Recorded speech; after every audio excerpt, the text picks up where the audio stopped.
Bulletin का आगाज करें और सबसे पहले आपको खबर दें, अमरीकी सेनेट में पाकिस्तान और चीन मुखालिफ बिल पेश कर दिया गया है। बिल में भारत मुखालिफ इकदामात पर पाकिस्तान की इमदाद रोकना तजवीज़ किया गया है। बिल के मतन में कहा गया है कि चीन के बढ़ते हुए असर रसूख और पाकिस्तान की जानिब से मुबैना खतरात से निपटने के लिए भारत की मदद की जाए और भारत के साथ जापान, इसराइल, कोरिया और नेटो जैसा बर्ताव किया जाना चाहिए। पाकिस्तान और चीन मुखालिफ bill Republican senator Marco Rubio ने पेश किया।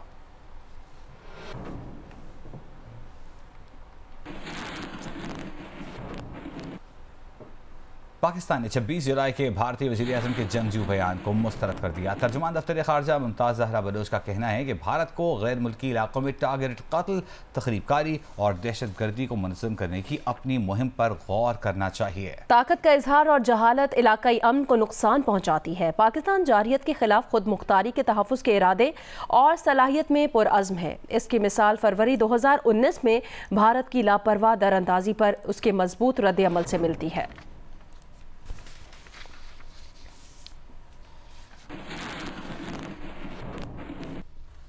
और अब बात करेंगे रावलपिंडी में जारी धरने की। रावलपिंडी लियाकत बाग के मकाम पर जमात इस्लामी का धरना जारी है। कारकुनान की बड़ी तादाद धरने में मौजूद है। मजीद बता रहे हैं रावलपिंडी से नुमाइंदा जी न्यूज़ मोहम्मद कामरान।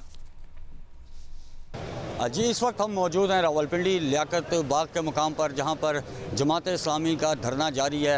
आपको बताएं कि ये धरना बिजली के बिलों में इजाफी टैक्स और महंगाई के ख़िलाफ़ हो रहा है और यहाँ पर कारकुनान की एक बड़ी तादाद मौजूद है। पंडाल में नारेबाजी भी की गई है और इनका यही मुतालबा है कि बिजली के जो बिलों में इजाफी टैक्स ज़्यादा से ज़्यादा आ रहे हैं लोगों के पास, उनको ख़त्म किया जाए और आवाम को जो है वो एक रिलीफ पैकेज दिया जाए। इसके अलावा आपको बताएं कि यहाँ पर सुबह 11 बजे के करीब जो है वो अमीर जमात इस्लामी नईमुर रहमान एक ख़ास प्रेस कॉन्फ्रेंस करेंगे और उस प्रेस कॉन्फ्रेंस में वो धरने का अगला लाए अमल जारी करेंगे। जी, अमीर जमात इस्लामी हाफिज नईमुर रहमान ने कहा कि धरना 1 माह चले या इससे भी ज़्यादा हम तैयार हैं। कारकुन धरने में मौजूद रहें, किसी भी वक्त आगे बढ़ने का बता दूंगा। महंगाई और महंगी बिजली के खिलाफ धरने से खिताब करते हुए उन्होंने कहा, गरीब पहले ही तबाह था, अब तनख्वाहदार तबके को बर्बाद कर दिया गया है। सरमायाकार भी अपनी मिलें बंद करने पर मजबूर हो चुके हैं और हुक्मरानों के कानों पर जूं तक नहीं रेंग रही। उन्होंने कहा कि IPPs में से 80% कंपनियां पाकिस्तान के मुकामी सरमायाकारों की है। कंपनी ऐसी भी है जिसका 1 यूनिट 750 रुपये का पड़ता है। उन्होंने कहा, हम ये पैसे क्यों अदा करें? हुकूमत की कौन सी मजबूरियां हैं कि वो IPP से बात नहीं कर सकती? हाफिज नईमुर रहमान ने PTI पर भी तनकीद की। कहा, दोबारा इलेक्शन की बात करने वाला किसी का एजेंट हो सकता है। धरने पर बैठे हैं तो कुछ लेकर ही जाएंगे। मैं कोई टाइम फ्रेम नहीं दे रहा। ये धरना अगर 1 महीने चले तो तैयार हैं, उससे भी ज्यादा चले तो तैयार हैं। तो बस अब आप हैं और हम हैं। 36 तरह के टैक्स एक बिल में लगा के भेज देते हो, यूनिट की कीमत भी बढ़ाते जा रहे हो, टैक्स भी इसके ऊपर लगाते जा रहे हो। ये धंधा नहीं चलेगा और अब इन IPPs को लगाम भी देनी पड़ेगी, रीनिगोशिएट भी करना पड़ेगा और बहुत सारी IPPs हैं, इनको बंद भी करना पड़ेगा। ये बिल्कुल हमारा हतमी तौर पर मुतालबा है। इसके बगैर हम यहाँ से नहीं हिलेंगे इंशाअल्लाह ताला।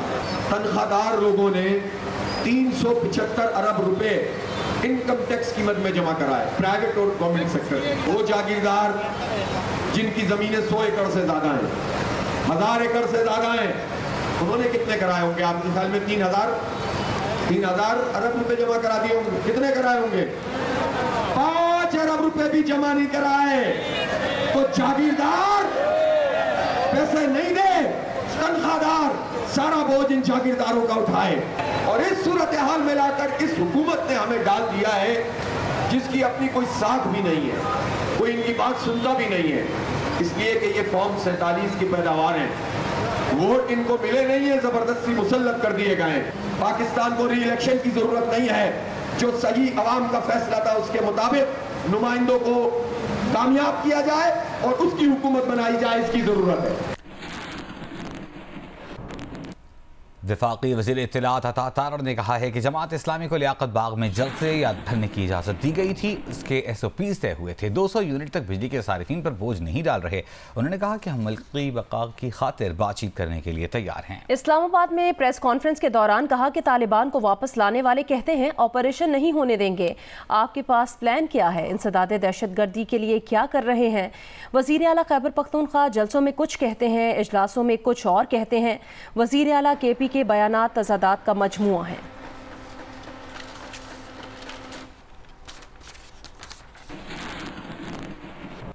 आज़ाद कश्मीर के मुख्तलिफ इलाकों गुजरात, हाफिजाबाद और शकरगढ़ में आज सुबह सवेरे बारिश हुई। महकमा मौसमियात का कहना है कि आज से बहेर अरब से मानसून हवाएं मुल्क में दाखिल होंगी और 31 जुलाई तक बारिशों का सबब बनेंगी। इस्लामाबाद, पंजाब, खैबर पख्तूनख्वा और कश्मीर में बुध तक बारिशें मुतवक्के हैं। इस दौरान बाज़ मकामात पर मूसलाधार बारिश की तवक्को भी है। कराची समेत सिंध के मुख्तलिफ इलाकों में पीर और मंगल को गरज चमक के साथ बारिश का इम्कान है, जबकि बलोचिस्तान में पीर से बुध तक बादल बरस सकते हैं। गिलगित बल्तिस्तान में 28 और 29 जुलाई को बारिश की पेशगोई की गई है।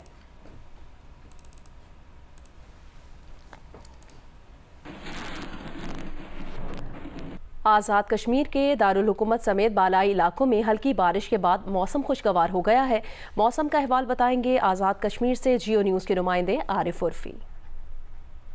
आज़ाद कश्मीर के दारुल हुकूमत मुज़फ्फराबाद समेत आज़ाद कश्मीर के बालाई अजला में सुबह सुबह हल्की बारिश के बाद मौसम खुशगवार हो गया है और अब इसमें कदर एक कमी आई है। महकमा मौसमियात का ये कहना है कि आज से 31 जुलाई तक आज़ाद कश्मीर भर में कहीं हल्की और कहीं तेज बारिश का सिलसिला शुरू होने का इम्कान है। खुसूसी तौर पे बालाई अजला यानी जिला नीलम, जिला मुज़फ्फराबाद, जिला हटियां बाला और हवेली के अजला में शदीद बारिश की वजह से फ्लैश फ्लड और कहीं नदी नालों में तुग़यानी किसी कैफियत भी पैदा हो सकती है। स्टेट डिजास्टर मैनेजमेंट अथॉरिटी ने लोगों को खबरदार किया है कि नदी नालों के पार्ट से और खुसूसी तौर पे दरियाओं के फ्लड लेवल से दूर रहा जाए और रात के औकात में सफर करने से गुरेज किया जाए। खुसूसी तौर पे जो सयाह हैं उनको ये खबरदार किया गया है कि किसी भी पहाड़ी इलाके में सफर करने से पहले मौसम की कैफियत का जरूर मालूम कर लिया जाए। महकमा स्टेट डिजास्टर मैनेजमेंट अथॉरिटी ने मुख्तलिफ महकमों को भी खबरदार किया है, खुसूसी तौर पे महकमा शारात और रेस्क्यू के जितने महकमे हैं उनको खबरदार किया है कि बारिश और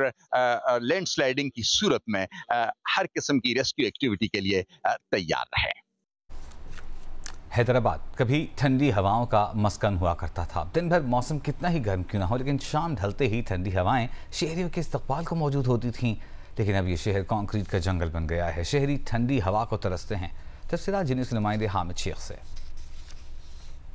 दरियाए सिंध के किनारे आबाद शहर है हैदराबाद ठंडी हवाओं और शारा ठंडी सड़क के नाम से जानी पहचानी जाती थी। दिन चाहे कितना ही गर्म और सूरज भले आग बरसाता रहे, लेकिन शहर की सुबह शामें ठंडी हुआ करती थी। अब हैदराबाद का मौसम तब्दील और ठंडी हवाएं शहरों से रूठ गई हैं। जो है कराची के तक यहाँ पे आते थे घूमने के लिए, बड़ी रात ठंडी होती थी, मौसम अच्छा होता था, गर्मी का जोर ही खत्म नहीं हो रहा है। हैदराबाद से गुजरने वाले दरियाए सिंध का न सिर्फ रुख मोड़ दिया गया है, बल्कि फ्लड प्रोटेक्शन बंद, बल्कि दरिया सिंध के अतराफ लतीफाबाद, हैदराबाद सिटी और कासाबाद के कच्चे के इलाकों में दरख्तों की जगह कसरुल मंजिला इमारतों कमर्शियल प्लाजा ने ले ली है। शहर कंक्रीट का जंगल बनकर रह गया। कसरुल मंजिला इमारतें बना दी हैं, घुटन का माहौल कर दिया है, हर तरफ इमारतें इमारतें हैं। दरख्त होते थे बड़े बड़े, वो हमने काटने शुरू किए हैं, उधर जमीनें आबाद की हैं, वो काम छोड़ के हम दरख्त बढ़ाएं। सेहतमंद और आलूदगी से पाक माहौल फराहम करने में महकमा माहौलियात या महकमा जंगलात का किरदार क्या है, इस बहस से कतई नज़र। लेकिन शहरियों को भी अपनी जिम्मेदारी का एहसास करते हुए ज़्यादा से ज़्यादा दरख्त लगाना होंगे, क्योंकि मौसमियाती तब्दीलियाँ इंसानों को निगलने लगी है। कैमरामैन काजी शकील के साथ हामिद शेख, जियो न्यूज़, हैदराबाद। सदर मुमलिकत ने सुप्रीम कोर्ट में एड हॉक जजों की तैनाती की मंजूरी दे दी है। जस्टिस सरदार तारिक मसूद और जस्टिस मजहर आलम मियां खेल को सुप्रीम कोर्ट का एड हॉक जज तैनात कर दिया। दोनों जजों की तकर्री 1 साल के लिए होगी। जस्टिस सरदार तारिक मसूद और जस्टिस मजहर आलम मियां खेल सुप्रीम कोर्ट के साबिक जज हैं। सदर मुमलिकत ने एड हॉक जजेस की तैनाती की मंजूरी आइन के आर्टिकल 182 के तहत दी है।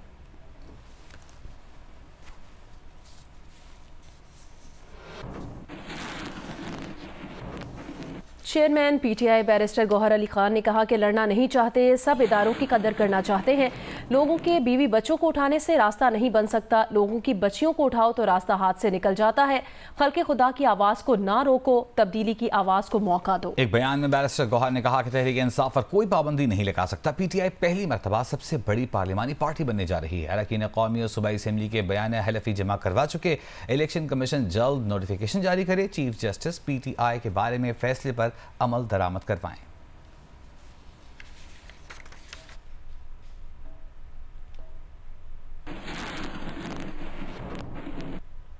पंजाब असम्बली के बाहर मुस्लिम लीग नून कल्चरल विंग के सदर कॉमेडियन ताहिर अंजुम पर तशद्दुद के वाक़े का ड्रॉप सीन हो गया है। ताहिर अंजुम ने PTI के खिलाफ दर्ज करवाया मुकदमा वापस ले लिया। पुलिस ज़राए ने इंकशाफ किया है कि दोनों ने अपनी अपनी पार्टीज में नुमाया होने के लिए मिलकर मनसूबाबंदी की थी। रिपोर्ट करेंगे मियां आबिद।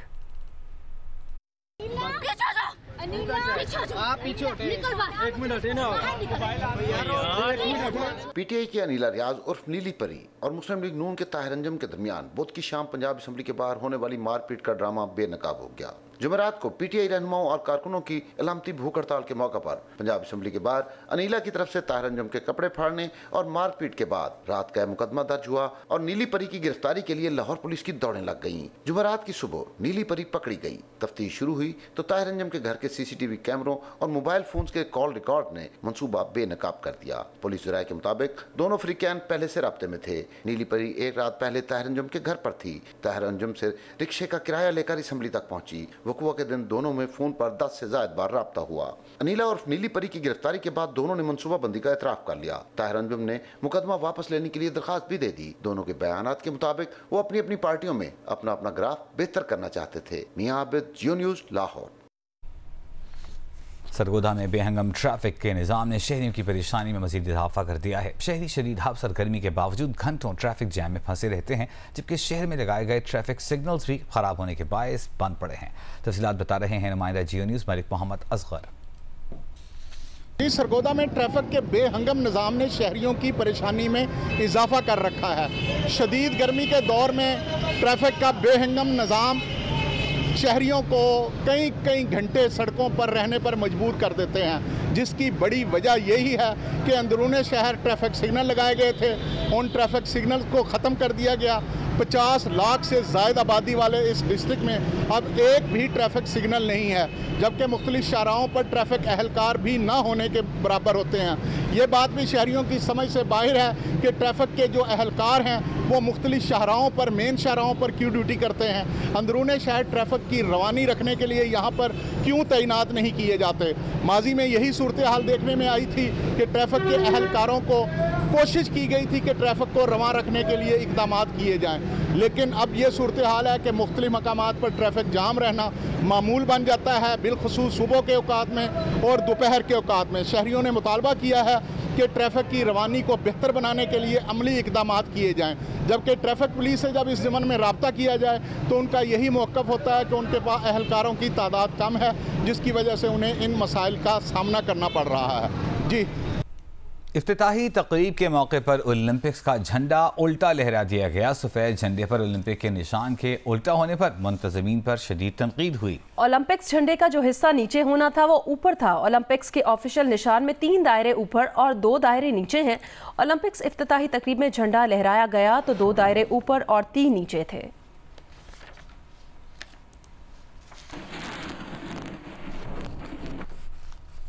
पेरिस ओलंपिक्स में आज मेडल्स का पहला दिन होगा। मजमूई तौर पर 8 खेलों के मुख्तलिफ इवेंट्स में 14 गोल्ड मेडल्स तकसीम किए जाएंगे। दुनिया के सबसे बड़े खेलों के मुकाबले पेरिस में जारी हैं। इफ्तिताही तकरीब के बाद आज बाकायदा मुकाबलों का पहला दिन है, जिसमें 8 खेलों के मुख्तलिफ इवेंट्स में 14 गोल्ड मेडल्स तकसीम किए जाएंगे। पेरिस ओलंपिक्स के पहले गोल्ड मेडल का फैसला शूटिंग के mix team 10 metre air rifle में होगा। इसके अलावा डाइविंग के विमेन 3 मीटर स्प्रिंग बोर्ड में, 1 फेंसिंग में, 2 जूडो में, 2 रोड साइकिलिंग में, 2 मेंस रग्बी सेवन्स में, 1 स्केट बोर्डिंग में और स्विमिंग में 4 गोल्ड मेडल्स का फैसला होगा। और अब आपको बताएं कि नेशनल मेज़बान श्रीलंका ने पाकिस्तान को 3 विकेट से शिकस्त देकर विमेन एशिया कप के फाइनल के लिए क्वालिफाई कर लिया है। इंडिया विमेन ने बांग्लादेश को हराकर फाइनल में जगह बनाई। दंबुला में खेले गए मैच में पाकिस्तान विमेन ने पहले बैटिंग करते हुए 4 विकेट पर 140 रन बनाए। मुनीबा अली 37 रन बनाकर नुमाया बैटर रहीं। गुलफिरोजा ने 25 और कप्तान निदा डार ने 23 रन बनाए। फातिमा सना 23 और आलिया रियाज 16 रन बनाकर नॉट आउट रहीं। जवाब में पाकिस्तान विमेन ने 19 रन पर 2 श्रीलंकन बैटर्स की विकेटें हासिल कर ली, लेकिन कप्तान चमारी अतापत्तू ने 63 रन की शानदार इनिंग्स खेली। अनुष्का संजीवनी 24 रन बनाकर नॉट आउट रहीं। श्रीलंका विमेन ने हदफ 1 गेंद कबल 7 विकेट पर हासिल कर लिया। सादिया इकबाल ने 4 विकेटें हासिल की। इससे कबल खेले गए पहले सेमीफाइनल में इंडिया विमेन ने बांग्लादेश विमेन को 10 विकेट से शिकस्त देकर फाइनल में जगह बनाई। श्रीलंका और इंडिया के दरमियान एशिया कप का फाइनल इतवार को खेला जाएगा। National women club football championship का पहला मरहला मुकम्मल हो गया है, जिसके बाद 8 टीमों ने इस्लामाबाद में होने वाले फाइनल राउंड के लिए क्वालिफाई कर लिया है। फाइनल राउंड 1 अगस्त से शुरू होगा। नेशनल विमेन फुटबॉल चैंपियनशिप के इब्तदाई राउंड में इस्लामाबाद, कराची, लाहौर और कोयटा में मैचेस हुए, जिसके बाद इस्लामाबाद में होने वाले फाइनल राउंड के लिए 8 क्लब्स ने क्वालिफाई कर लिया। कराची से कराची यूनाइटेड, कराची सिटी, दिया विमेन और जाफा क्लब ने क्वालिफाई किया। इस्लामाबाद के लेगेसी क्लब और हाईलैंडर्स के अलावा लाहौर के TWK और कोयटा के हजारा कोयटा ने क्वालिफाई किया। फाइनल राउंड 1 से 10 अगस्त तक इस्लामाबाद में होगा। इब्तदाई राउंड के आखिरी रोज जुमे को कराची में दिया विमेन फुटबॉल क्लब ने ओवरसीज विमेन फुटबॉल क्लब को 10-0 से हराया, जबकि कोयटा में बलूचिस्तान विमेन क्लब ने कोयटा विमेंस क्लब को 3-2 से शिकस्त दी। इस्लामाबाद में होने वाले मैच में हाईलैंडर्स ने स्ट्राइकर क्लब को 5-1 से मात दी।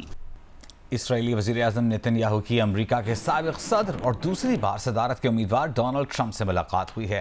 नेतन्याहू की ये मुलाकात फ्लोरिडा में डोनाल्ड ट्रंप की रिहाइशगाह पर हुई। नेतन्याहू का कहना था कि ये गमालियों की रिहाई के लिए वफ्द अगले हफ्ते रोम जाएगा। डोनाल्ड ट्रंप ने कहा कि अमेरिका की नायब सदर और डेमोक्रेट सदारती उम्मीदवार कामिला हैरिस का इसराइल से मुतालिक बयान तौहीन आमेज है। इसराइली वज़ीर-ए-आज़म से मुलाकात में कामिला हैरिस ने गजा में अमवात पर शदीद तहफ़्फ़ुज़ात का इजहार किया था और वाज़ेह किया था कि गजा की सूरत हाल पर खामोश नहीं रहेंगे।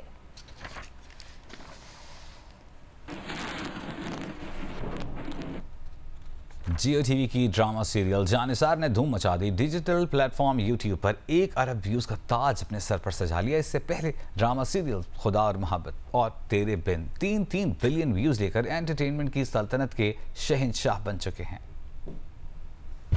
डिजिटल प्लेटफॉर्म YouTube पर पाकिस्तान का सबसे ज्यादा सब्सक्राइब और सबसे ज्यादा देखा जाने वाला नंबर 1 चैनल। हर पल जियो एंटरटेनमेंट इंडस्ट्री पर शहंशाह की हैसियत से बराजमान है। मुकाबले की इस दौड़ में इन दिनों जियो टेलीविजन से नशर होने वाली ड्रामा सीरियल जानिसार ने भी शोहरत और पजीराई की बदौलत 1 बिलियन का ताज सजा लिया है। और इसी तरह 1 बिलियन क्लब में शामिल 12 में से 7 ड्रामा सीरियल्स का ताल्लुक जियो टेलीविजन के लिए बाइस एजाज ठहरा है। इन 7 ड्रामा सीरियल्स में शामिल जानिसार, फितूर, फासिक, सियानी और रंग महल के अलावा खुदा और मोहब्बत और तेरे बिन मजमूई तौर पर 3 बिलियन से ज्यादा व्यूज के हामिल है, जिनका दूर तक भी कोई मुकाबिल नहीं। जियो टेलीविजन और 7 स्काई एंटरटेनमेंट की शब और रोज काविशों के साथ चाहने वाले नाजरीन का खुलूस और प्यार, पजीराई और तरक्की के इस शानदार सफर का मरहून मिन्नत है। हर पल जियो की इस वालेहाना सताइश का तहे दिल से शुक्रिया। बरसात की आमद के साथ जियो शायकीन के लिए ला रहा है नई ड्रामा सीरियल, जिसे 7 स्काई एंटरटेनमेंट ने एक खूबसूरत कहानी के साथ तख्लीक किया है। नई ड्रामा सीरियल में हालात की कठिनाइयों को कैसे बयान किया गया है, जानने के लिए देखिए नई ड्रामा सीरियल कफारा, आज से रोजाना रात 9 बजे सिर्फ जियो पर। 7 स्काई एंटरटेनमेंट की नई ड्रामा सीरियल की तहरीर को शाफिया खान ने अपने कलम से तराशा है और मोहम्मद इफ्तिखार इफ़ी की हिदायत ने इंतहाई दिलकशी के साथ अक्स बंद करके कहानी के साथ किरदारों को किया है यकजा। तुम मुझे एक बार देखने के बाद कभी भूल पाओगे? सितारा और सालार की हमदर्दी रफ्ता रफ्ता दिल लगी की सूरत जब अपने सफर का करने लगेगी आगाज, तो नफरत और हसद बेरहमी से बदल देंगे हालात।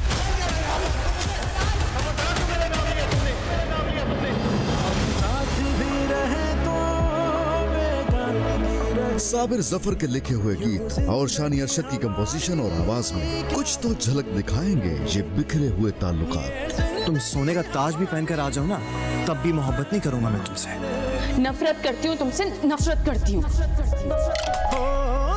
प्रोड्यूसर्स अब्दुल्ला कादवानी और असद कुरैशी मोहब्बत करने वालों के लिए कैसे मुमकिन बनाएंगे हालात को साजगार कि फिर नामुमकिन हो जाएगी चाहत से फरार। देखिए नई ड्रामा सीरियल कफारा 27 जुलाई हफ्ते की रात से रोजाना रात 9 बजे सिर्फ जियो पर।